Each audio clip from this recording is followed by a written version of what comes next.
Welcome to Das garden.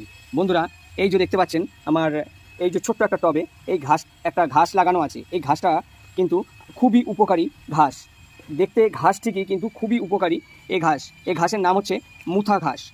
ঘাসটির নাম একটু মনে রেখে দিন, মুথা ঘাস। এই ঘাসের যে এই যে বীজগুলো যে হয়, এই বীজটা এর থেকে যে বীজটা হয়, বীজটা কিন্তু পাখির খাবার হিসাবে এটা ব্যবহৃত হয়। আর এর উপকারিতা কি আমাদের মানব সমাজে, আমাদের মানুষের জন্য এই ঘাসও কিন্তু খুব একটা গুরুত্বপূর্ণ ভূমিকা পালন করে। কি পালন করে? এর যে গোড়া, এই যে এই ঘাসের গোড়া, মাটির নিচে ছোট্ট ছোট্ট দানা, ছোট্ট ছোট্ট আলুর মতো দানা থাকে। সেই দানা কিন্তু আমাদের খুবই উপকারী দানা। কিসের জন্য উপকারী? আমাদের যে দাঁতে ব্যথা হয়, এই দাঁত হালকা উষ্ণ গরম জলে ওই দানাটা যদি আমরা দাঁতের ব্যথা জায়গায় দিতে পারি, তাহলে কুলকুচি করতে পারি কিংবা দাঁতের গোড়ায় দিতে পারি ডাইরেক্ট, তাহলে কিন্তু দাঁতের ব্যথা সম্পূর্ণভাবে ঠিক হয়ে যায়। তবে আমি বন্ধুরা এটা আমি তুলে দেখাতে পারবো না। বন্ধুরা, এটাতে কিন্তু এখনও দানা হয়নি। এটা আমি তুলে ফেলার পরে কিন্তু আবার পুঁতে দিলে এ মরবে না।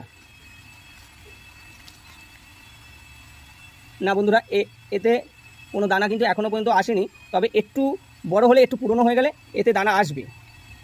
বন্ধুরা, আমি আর তুলে দেখাচ্ছি না, তবে এটুকু বলে দিচ্ছি, ছোট্ট ছোট্ট দানা থাকে, আলুর মতো দানা থাকে। সেই দানাটাই কিন্তু আমাদের দাঁতে ব্যথার জন্য খুবই উপকারী। ভিডিওটি ভালো লাগলে বন্ধুরা লাইক, শেয়ার, কমেন্টস করবেন। প্লিজ চ্যানেলটিকে সাপোর্ট করে দেবেন।